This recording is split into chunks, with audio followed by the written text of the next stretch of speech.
का रुख कर लेते हैं। हाथरस हादसे में योगी सरकार का पहला बड़ा एक्शन सामने आया है। एसआईटी रिपोर्ट के आधार पर एसडीएम और सीओ को निलंबित कर दिया गया। हाथरस के तहसीलदार समेत 6 अन्य लोगों को भी निलंबित किया गया है। एसआईटी रिपोर्ट में 125 लोगों के बयान दर्ज हुए। आयोजकों की लापरवाही से हादसा हुआ, ये बड़ा खुलासा भी एसआईटी की रिपोर्ट में हुआ है। तो उससे पहले देखिए 6 लोगों को गिरफ्तार किया गया था और जो मुख्य आयोजक था देव प्रकाश मधुकर, उसको भी गिरफ्तार किया गया और उसकी कोर्ट में पेशी भी हुई। और अब एसआईटी की रिपोर्ट में बड़े खुलासे हुए। आयोजकों की लापरवाही से हादसा हुआ है।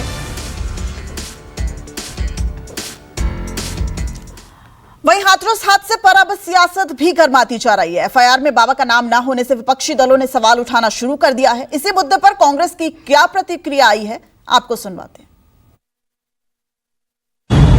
छोटे छोटे निलंबन करके बड़ी बड़ी मछलियों को बचाने की परंपरा बहुत हो गई। आदरणीय योगी आदित्यनाथ जी, आपने जिस तरीके से 6 छोटे अधिकारियों को निलंबित करके अपनी गर्दन बचाई है, डिप्टी सीएम की गर्दन बचाई है, प्रमुख सचिव की गर्दन बचाई है, गृह सचिव की गर्दन बचाई है, ये सारी अब लीपापोती नहीं चलेगी। डीएम एसपी को कौन जिम्मेवार बनाएगा, कौन उनको तैनात करता है? तो एसआईटी की रिपोर्ट में और क्या क्या खुलासे हुए हैं, इस पूरे मामले पर बातचीत के लिए इस वक्त हाथरस से हमारे संवाददाता विमल कौशिक जुड़ गए हैं। विमल, सीधा आपसे जानना चाहूंगी एसआईटी की रिपोर्ट में क्या क्या खुलासे हुए हैं और योगी सरकार का कौन सा ये बड़ा एक्शन है जो कि हाथरस मामले के जो भी पीड़ित हैं उनको इंसाफ दिला सकता है।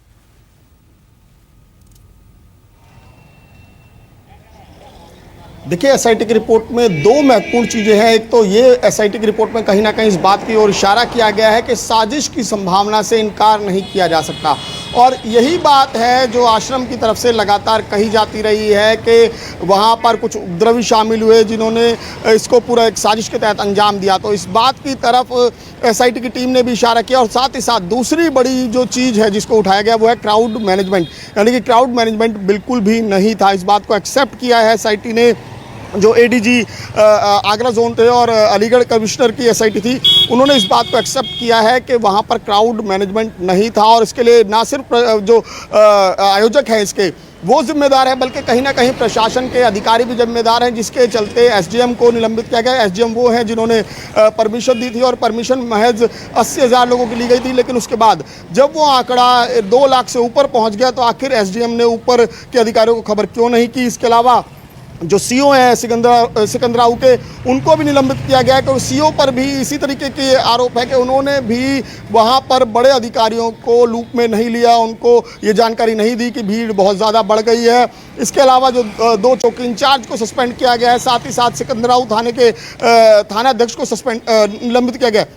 तो ये बातें एक्सेप्ट की जा रही हैं एसआईटी की रिपोर्ट में। एक तो क्राउड मैनेजमेंट पूरी तरह से खराब था, इसमें आयोजक जो थे उन्होंने भी भीड़ के हिसाब से कार्यक्रम में इंतजाम नहीं किए। और ये कहा गया कि बुला तो लिया गया, इनवाइट तो किया गया 2 लाख से ज़्यादा लोगों के, लेकिन उसके बावजूद इंतज़ाम तो जो थे वो महज कुछ हज़ार लोगों के लिए ही की गए थे, जिसके चलते ये पूरी अव्यवस्था बनी और इस तरह की नौबत आई। और अब बहरहाल इस मामले में 6 अधिकारियों को निलंबित तो किया गया, लेकिन अभी भी बड़ा सवाल यही उठ रहा है कि आखिरकार बाबा का नाम इसमें क्यों नहीं है, बाबा का नाम इसमें पूरे उसमें अभी तक क्यों नहीं आया। जी दिव्या।